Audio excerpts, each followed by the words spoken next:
what the sharp observational skills entail is definitely attention allocation. And I want to touch up that attention, focus, observation, concentration are four different things, and they have been greatly misconstrued, which leads to a lack of proper understanding and insufficient application, right? So today, in today's world, we are presented with an unparalleled access to information which challenges our task to efficiently manage time and resources. Not only that, but to allocate attention resources, right? And this entails awareness, focus, observation, concentration. Now, attention is a built-in mechanism. It's going to be there whether you like it or not, right? But allocating attention, it's a different thing of its own. And we're going to start with awareness. So I'm going to go to right here. The 5 important steps in developing the skills are awareness, thought, attention, choice, and action, in that order, and then repeat. These are the essential steps. Why? Because you're going to develop some unparalleled skills that are so needed in today's world. What is awareness? There are all kinds of types of awareness. We have ordinary awareness, vigilant awareness, intense concentration, daydreaming, hypnosis, unconsciousness, and death. So if you're looking at this, we're not dead and we're not unconscious. So let's try the total absorption type of awareness, because this is going to bring you results. And attention needs a fundamental cognitive behavioral process. It's a built-in mechanism. And what do I mean by that? If you are to put your hand on a hot plate, you're gonna remove it right away. That's the attention that's built in the mechanism that's built in the attention.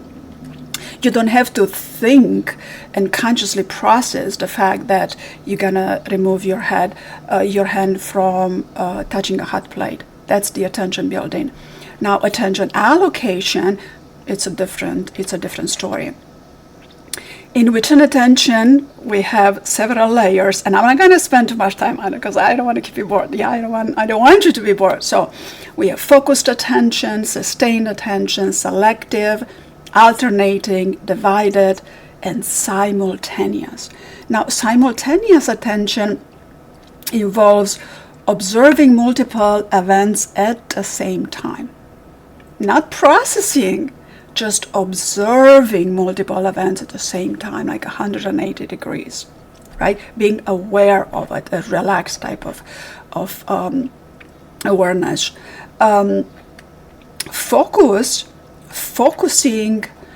Focusing is different than concentration, and focusing involves holding an open attention, non-judgmental focusing, allocating attention resource, focusing, open attention, non-judgmental attention, which is directly experienced but is not found in words. Directly experienced but not found in words. And it has a lot to do with simultaneous attention. Simultaneous attention involves observation and focus, like both of them together, right? Now, concentration, on the other hand, requires you to direct your stream of thoughts to where the attention is needed in a moment. So, attention allocation. So we are built with an enormous amount of resources right here in the physical body and in our head, right?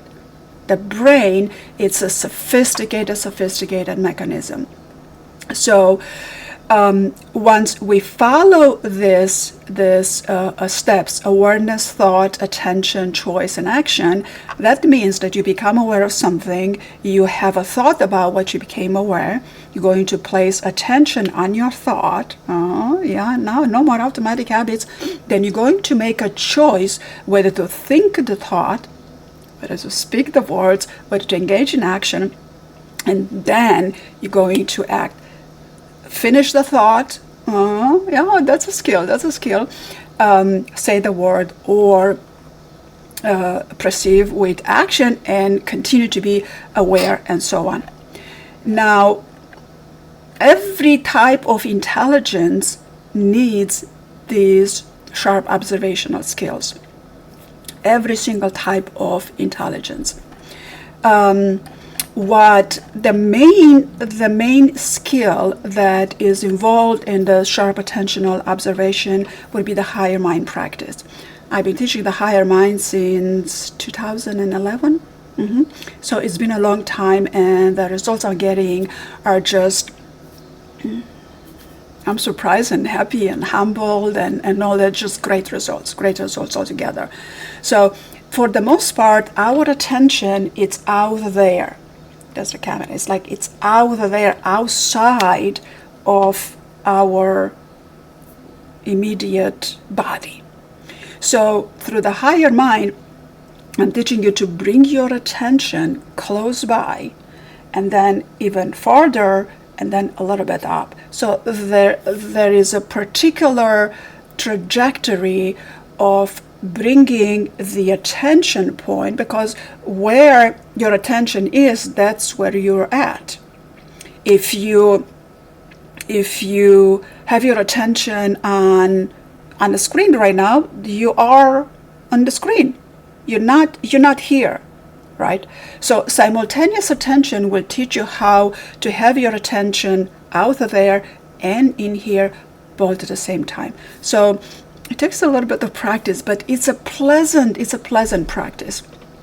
Now, one of the very first response to when I'm teaching this higher mind practice is being calm, being present, being centered. And I'm using this in my hypnotherapy practice. It's not just feelfulness, teaching feelfulness and teaching these observational skills, and the results are just great. Now, why do we want to do this? We want to do this because by developing the sharp observational skills, we're going to increase the brain power from 30% to 90%. So how would you like to have a 90% brain power? I mean, utilizing this tool that is a brain that does make decisions for you. You make decisions for it. I mean, the brain is equipped with a lot of automatic processes to keep your body running, but you make the decisions. And for the most part, decisions are made based on how we feel about it, what our emotions are. So emotions and feelings are different. A feeling would involve an emotion and a thought and an evaluation about, or oftentimes emotion, it's a state of being, but I'm going to stay away from state of being for now because I can talk about it forever. So when we make decisions, our limbic system, it's automatic mechanism. And the limbic system is there to protect us. It has that automatic attention built in it for the purpose of protecting you, to keep you safe, right? But what happens in this limbic system, all of the experiences we've had, they are beginning to be stored with the help of the amygdala and hippocampus. They store information, they store your experiences. And the limbic system is the emotional part of the brain, so to speak. We need to have emotions, but nowadays in this fast world, we are required to manage our emotion. We are required to develop emotional intelligence. So with this sharp observational skill, not only you are going to practice mindfulness like this, 5 practices, and you've done mindfulness, that's it. But also you're going to elevate your emotional intelligence. Why? Because you're going to observe so many things, and in observing, as detached observational skill, you're going to be provided with the choices that are beneficial for you and those in front of you. Here's empathy, right? And exercise, decide on the best alternative option. And this is the most wonderful decisions you can make. Yeah, greater good. You and the greater good as well. So now, a very important information about the amygdala is that when the architected the body and architected the brain, it gifted it gifted the amygdala with 4 main emotions: anger, fear, and another negative one. It doesn't come to me right now. And only one positive emotion is happiness and joy, like pretty much happiness. So you see that it is so easy for us to be triggered into anger and fear by whatever. But when the architected the limbic system and the amygdala, it architected for the purpose for us to defend ourselves. If a bear chases us, we're gonna run. We're not going to reason with a bear. Yo, do it. Don't chase me. I'm not here to hurt you. Forget about it, right? The bear is not gifted with a rational mind, which we are gifted with, right? So, because of this, to keep us safe, we don't live in the woods anymore. We're not in a survival mode. We don't have bears and tigers and big cats and zebras and all kinds of things chasing us, right? So we don't have to run to defend and to survive, to keep alive. But in the stress that we are under, there's just so many tasks to accomplish, so many things to do, and little time to do it, and we just get all tense up. All of this tense up, and the fear of losing something, the fear of being liked, the fear of being acknowledged, the fear of being included, of being validated, of being recognized. It's all kinds of fears. This is how people are manipulated, through fear. So all of this, and they're all subconscious habits, right, are going to imprint in your amygdala. And then when you want to use all of the resources of attention, focus, observation, concentration, and simultaneous attention, you're going to default to fear. Your amygdala is going to default to fear and defend. So it's good to understand this mechanism, because then you have a choice. When you begin to be triggered, and all of these sharp observational skills are going to help you become aware of when you begin to be triggered, to take a step back and say, oh, I'm not going to react, instead I'm going to respond. So it takes a little bit of practice, but again, all the practices in developing the skills are very pleasant.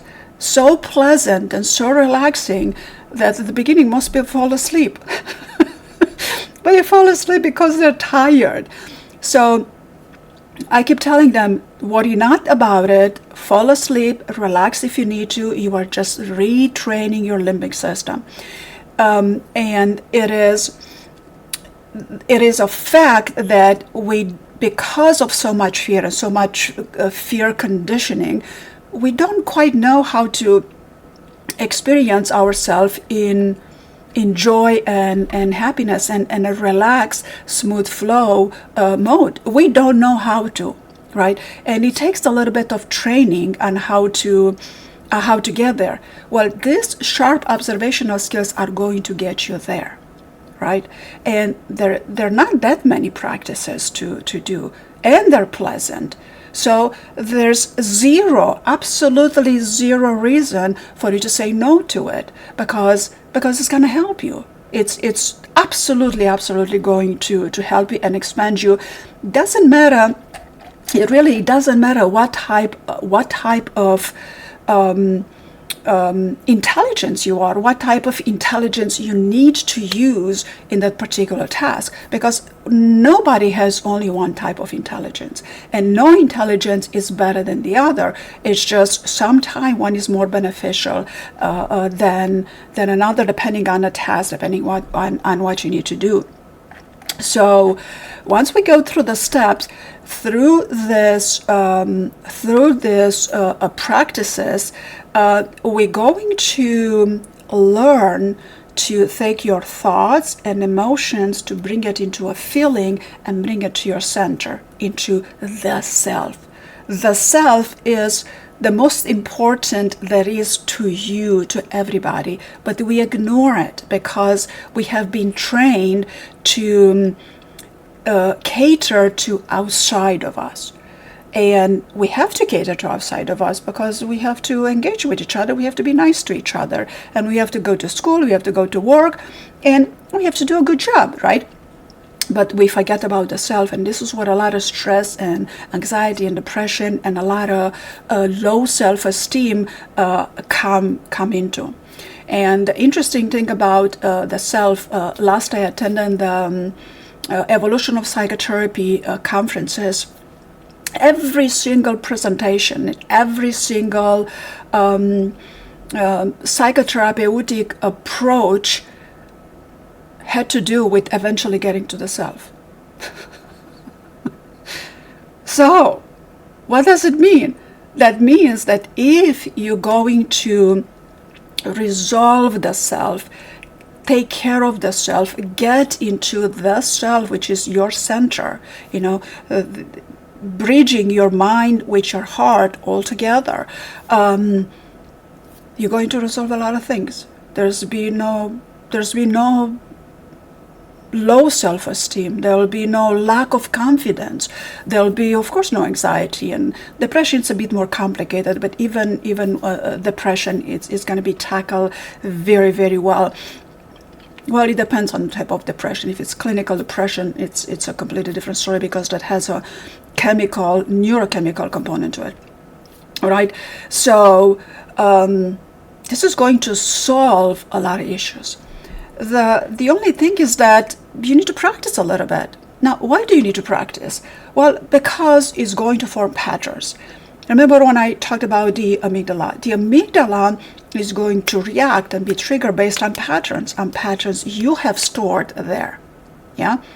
Consciously, unconsciously, is just the experiences you lived throughout your life.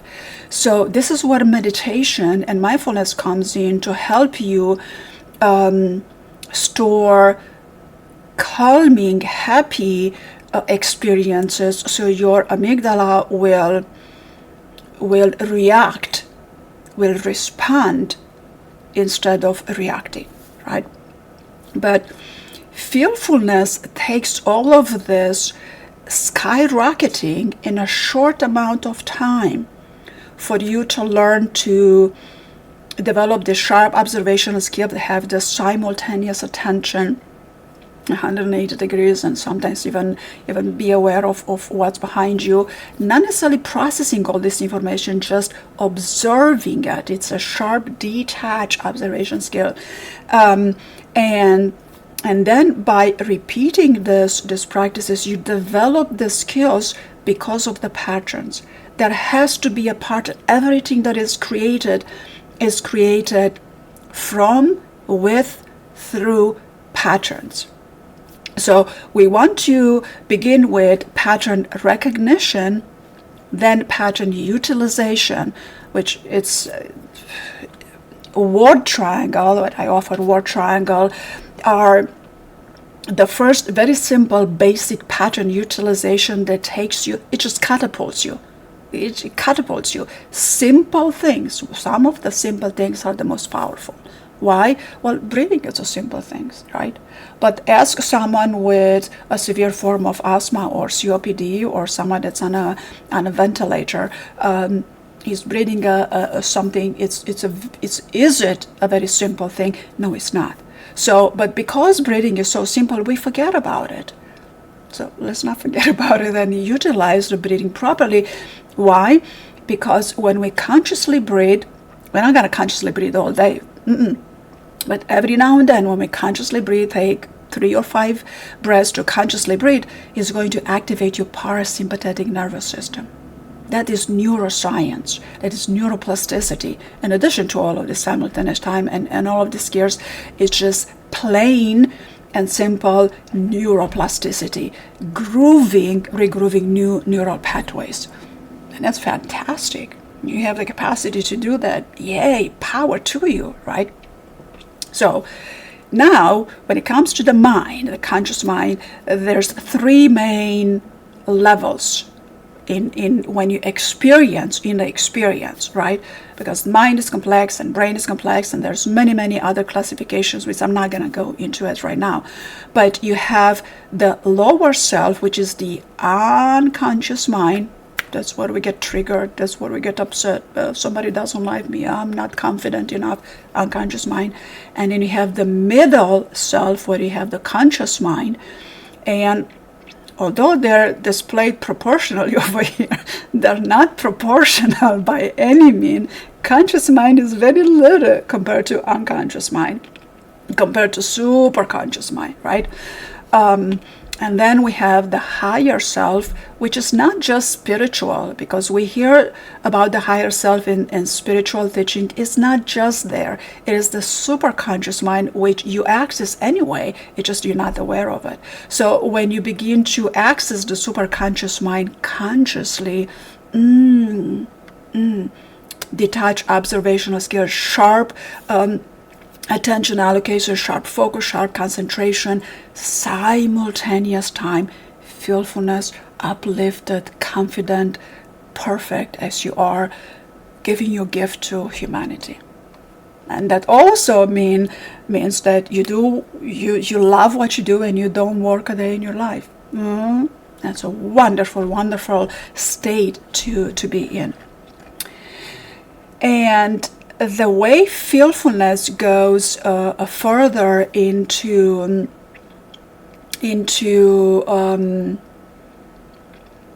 developing the skills, because once we develop this attention allocation, attention, observation, focus, concentration, simultaneous time, once we develop these skills, we begin to step into feeling a feel by choice. Feel a feeling by choice. Wow, how can we do that? That's significant. It's not just emotional intelligence, but that's mastering emotional intelligence like that. Just a few skills, just a few sessions.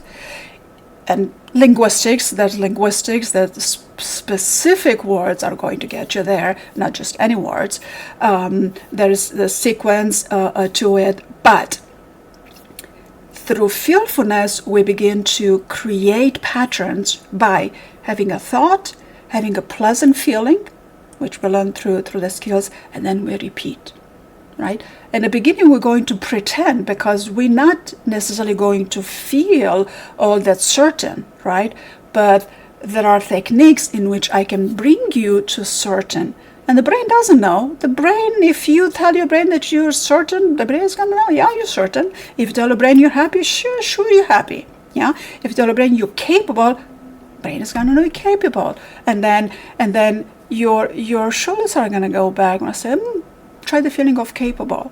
And like we usually hear. And so what about capable? Go a little here. And then so what about certain? You go here. And then what about happy? And then your shoulders go all back. It is miraculous how it happens, and I'm not telling people to adjust their shoulders or their posture, but it happens automatically. That is just pure gold, right? So what this is going to do in turn is going to expand your awareness to this thought feeling practices, because we each have our internal representation of a reality, which is formed by the beliefs, by the values. That's all inherited from growing up, and habits, routines, memories, sorting, all of the meta programs. And then we have the three main filters: generalize, distort, delete. Oh, we're so good at that, right? And then when we practice this skills, we get into the expanded awareness, which in turn it's going to take you to a higher existential dimension. Simultaneous time, it's a higher existential dimension. You generate states of being. You are not just confident, but you are in your power. You know what you're doing. You love what you do, and you present it, and you do it for the good of others, to enrich and empower others. There's no bigger, higher empowerment that you can have for yourself other than when you empower others. That's just yum, yum, yum. All right. So this is all a circle going in that. Now, when we go more into the neuroscience of it, this was all presented to us by William James, the father of functional psychology, many years ago, 1800s or so, right? So when it comes to experiences, there is, and when it comes to the self, there is an I self and there is a me self, right? And we have unconscious thoughts and we have conscious thoughts. It's a bit more complex than that, but this illustration is a fantastic illustration. With this illustration, I was inspired from Matthew Wozniak, PhD, design, when he wrote this beautiful article about William James and the conscious experience, metaphysical I, as it relates to the self, as thought to us by William James, the father of functional psychology. And you see right here in the white, you have conscious thoughts, and right here and you have the me self, which is objective. Here's the object. This is me, the object. And then you have the me self as subjective, which is a phenomenology. It's your thought, it's your emotions, your feelings. It's a phenomenon, right? It's not touchable. And what's interesting about that is that it goes through different layers. Over here at the subjective self and one level, you can see when we go to the visual, it's just we have abstract, imagination, visual, olfactory, auditory, tactile, pain, and emotion. So when we have this example for the visual sense right now, at the phenomenology level, you will see I see a hand. It's a phenomenon of you seeing a hand. When you get a bit more specific, you're going to say, I see your hand, right? So it's a bit more specific. But then when you combine the subjective with the objective, you're going to see, I see my hand, right? It's a simple example, but significant. And what's interesting of this conscious experiences is that pain and emotions are not necessarily linked. See these lines over here? They're straight, solid lines, where over here they're straight, but they're dotted lines. So this is a big deal. This is where amygdala comes in, your limbic system, your automatic mechanism. This is where, when you develop this sharp observational skill, are going to take effect. Even the pain that you experience in the body as an object, you're going to have a different subjective phenomenology of it. I mean, this is significant. Emotions, you skyrocket your emotional intelligence. You can choose to feel a feeling by choice, therefore not reacting with emotion, but choosing, right? Choosing to stay away from certain emotion, and that is not as difficult as few might think, because we are emotional animals, but we are the most evolved out of the animals, and we have food, we have shelter, we have others. Well, nowadays maybe digital, yeah, but we still have this. So we don't need to react into all of this emotion. We can choose to respond, right? In addition, all of the skills are going to walk you eventually through this 9 levels of thought value thinking. Our thoughts have 9 different levels of value thinking, things that we appreciate, don't appreciate. And as we begin to come to our center, to resolve ourself to personal growth, expansion, we also, in simultaneous time with the skills, we begin to become more aware of all of this 9 levels of valued thinking. Each of them is important, but some of them are more applicable in particular tasks, in particular circumstances. Now, in addition to that, we also have the 7 layers of thought, where the first layer of thought right here at the bottom is right here. It's just you think and you speak, no filtering, right? And then the second layer of thought is you think the loud thoughts. It's almost as you would speak, but they're there in your mouth, not spoken, right? You're just going to mumble, right? Kids do that all the time. Well, adults do that all the time. Be upset with your boss and you're going to have a lot of second layer of thought. Or with those...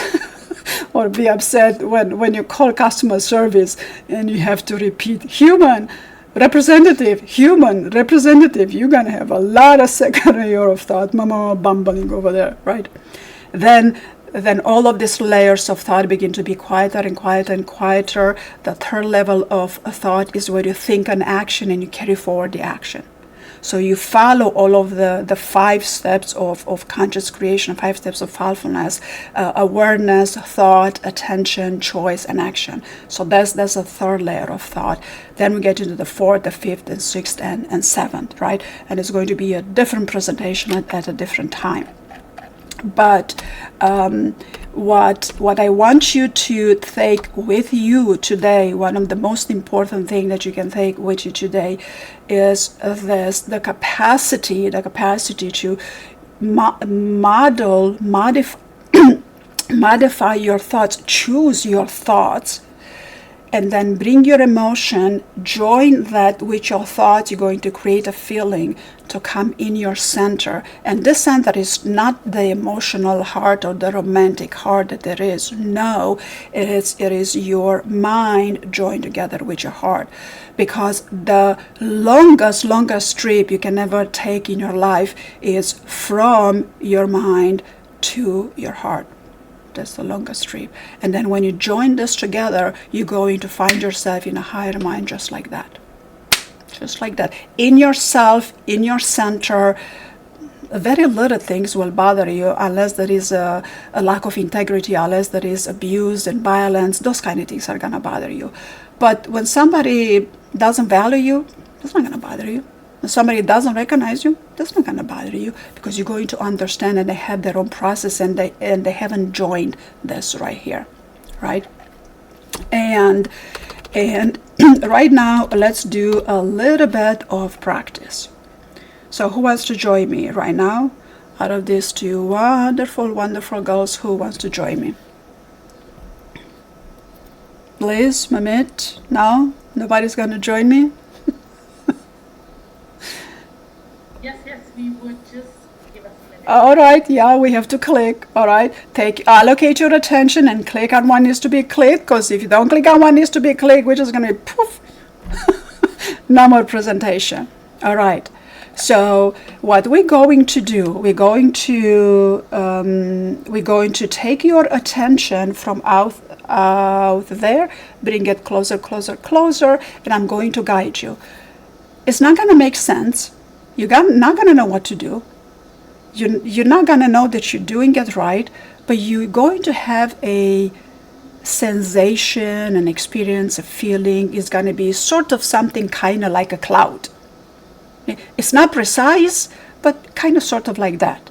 So your rational mind is going to come in a way, and it's going to say, nah, you're not doing it right. This is not important. It's a waste of time. When these thoughts come in, just say, thank you.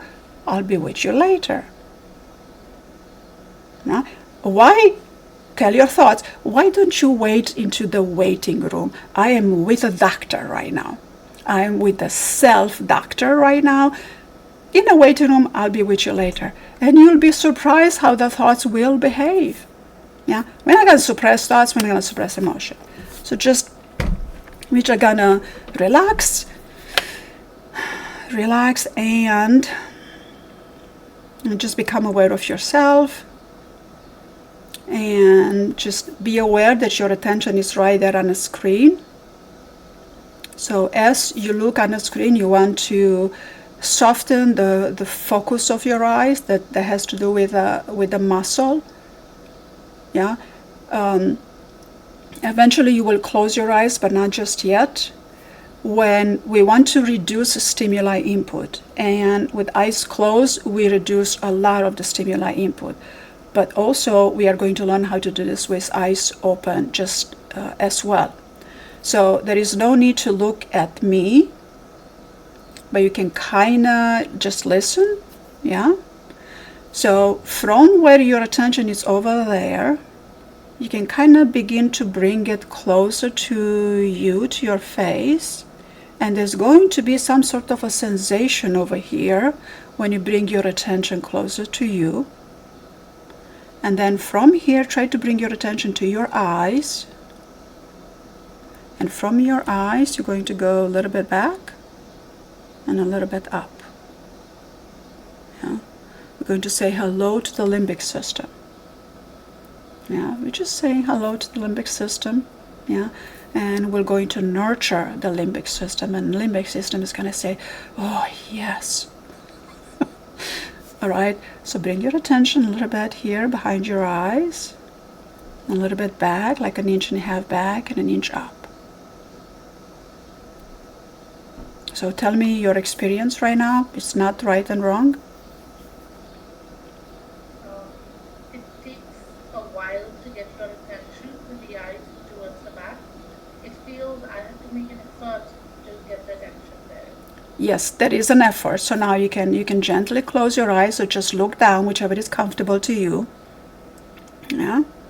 So your attention again, it's in the screen because you just spoke. So your attention went right to me and to the screen. So just bring your attention closer to you and bring your attention closer to the eyes. And imagine that you are surrounded by a nice, beautiful bubble. It's just your bubble. It's nothing else in there. It's just your bubble, and I'm just a voice saying some words. All right. Now bring your attention from your eyes a little bit, 1.5 inches back and 1 inch up. And you might find something that is vast and quiet. I mean, if you add curiosity to it, it's definitely going to help. Right. Right. So when your attention slips from there, bring it back from your eyes. Kind of keep your attention around your eyes and be aware that your attention is around your eyes. And when you bring your attention around your eyes, you might have a sensation around the muscle of the eyes. That's just because you've adjusted the focal length. Yeah. All right. So now we're going to take the focal length, attention, 1.5 inches back and 1 inch up. And there might be a tiny bit of pressure with it, a tiny bit of, your focal length, your muscle around the eyes is going to adjust. So just 1.5 inches back and 1 inch up. And relax your breathing. It's impossible to do this wrong. It takes a little bit more than 10 minutes, but we're going to give it 10 minutes and we're going to achieve as much as we achieve. It's impossible to do it wrong. So now from 1.5 inches back and 1 inch up, I want you to go down 1 inch and 1.5 inches in front. Just have your attention right there by your eyes.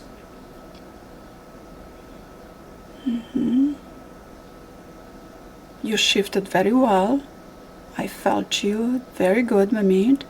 So now take your attention 1.5 inches back. Very good, very good. And 1 inch up. Yes, it expanded.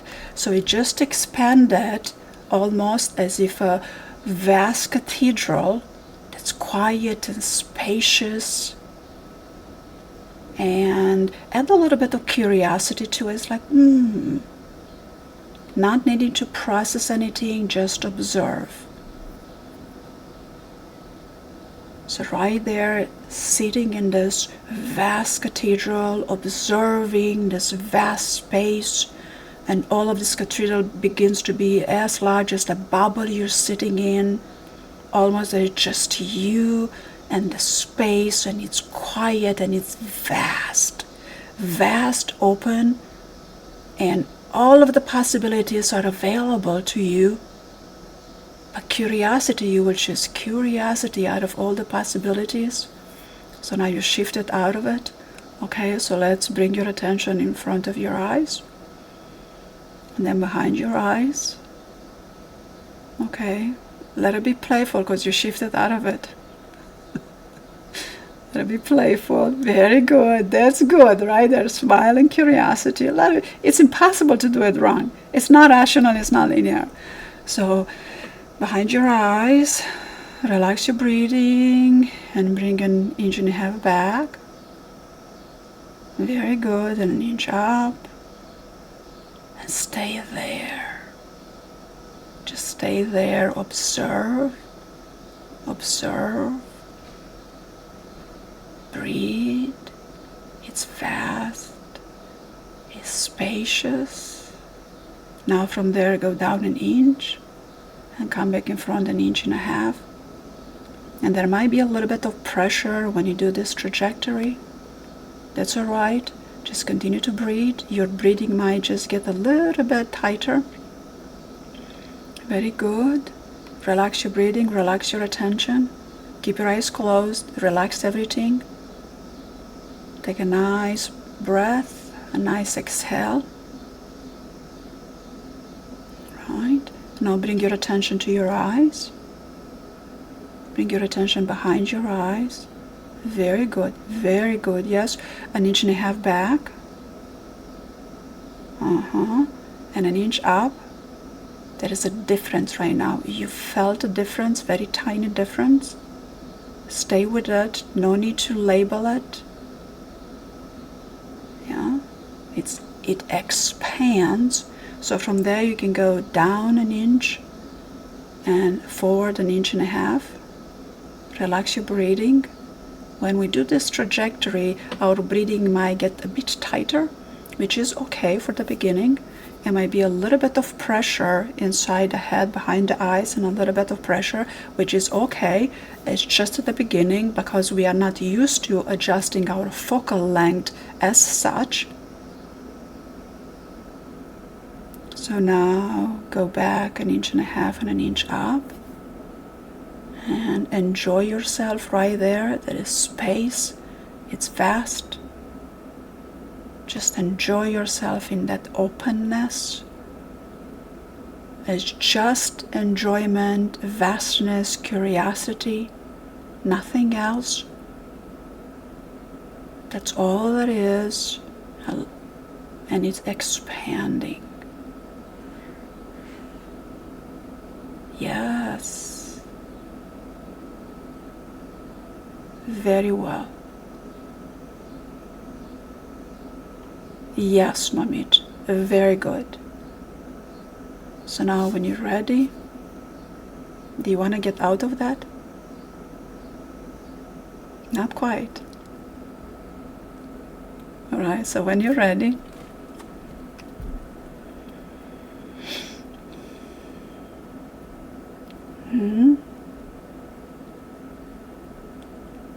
it was quite different. Yes, absolutely. It was, I think, very relaxing and taking your concentration to your mind is something that is very essential in such a busy world. I think. Yes, you are correct. It is very intentional, correct? It is very intentional. But you see how we spend not even 10 minutes and just a little bit of guiding, you've already experienced mindfulness right there, mindfulness. Right, right. All right. You did very well, and more of this is available, and my book is coming out on Feelfulness. It's going to be quite a significant book, almost a manual. And some of these practices I have as freebies to give it a try. And these practices can become very complex, but they're all pleasant, just like that. Yeah, they're all pleasant. So, yeah, we want to take the 30% of the brain into 90% of the brain and achieve simultaneous time, observe sharply, and when you found yourself an inch and a half back and an inch up, you already entered that sharp observational mode.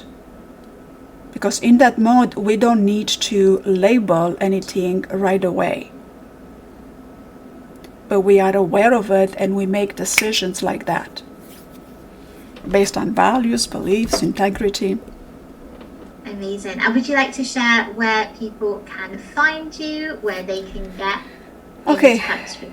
Yes, people can find me on feelfulness.org. Did I adjust my name to reflect that? This is the website. Let me see if I can get to the main website. This is the course of the page. So ORG, this is what it looks like. Feelfulness, like that. And you're going to, the main page is going to show you Feelfulness, feel a feeling by choice.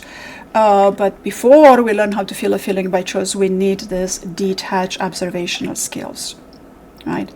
And Carl Jung has said something, one of the most important things when it comes to the mind, that we shouldn't pretend to understand the world only by the intellect. We apprehend this as much by feeling.